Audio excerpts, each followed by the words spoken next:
Alright, so in the spirit of pure laziness and efficiency, which is so cherished in the Diablo community, I've decided to make a build to try to level up BattleNet Players 1 in Terror Zones as fast as I possibly can. Essentially what I have right here is a Tesladin and an Aradin. So I got Dual Dream with a Crescent Moon, and then on swap I got Hand of Justice and Dragon. Essentially, if I were to have a fire and a lightning thunder charm, I could just teleport around and just everything would die. I could focus all into one element or whatever, but what I prefer to do is to go... Why don't I have that? Why don't I have the waypoint? But what I prefer to do is go to the spots. I maybe could put on a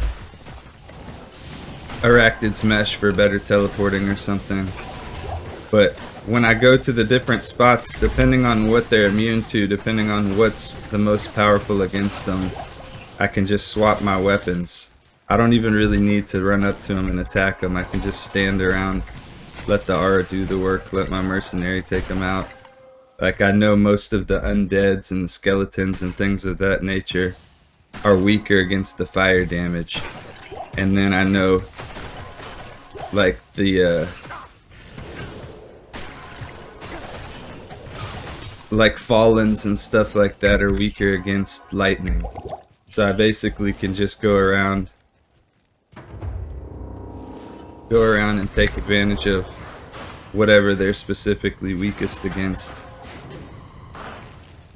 I could also do this and have, instead of using Enigma, maybe depending on what the terror zone is, I could literally just throw Dragon on for the armor. Not even bother with Enigma. Yeah, I don't have battle orders and everything because I've got these items on swap the way that I do, but at the same time, for the sake of just charging through the level, everything just dies. Hopefully we can get some better density. But for the sake of just charging through... Oh, I don't even have Zeal on here. But for the sake of just charging through and getting experience off of this, potentially getting some decent items to drop, you know,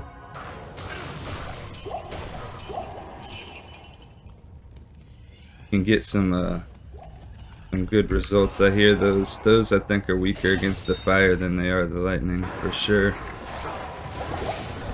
These I think are weaker to lightning, but the floaty boys are definitely lightning immunes.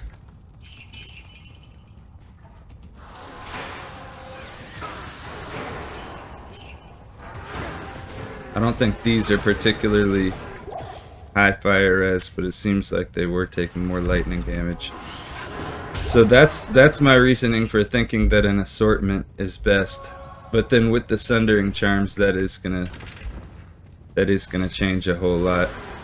Actually, maybe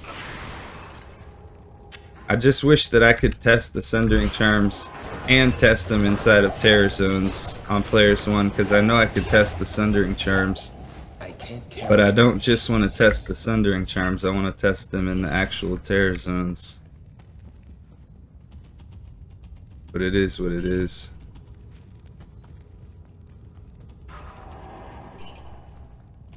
What I think is, you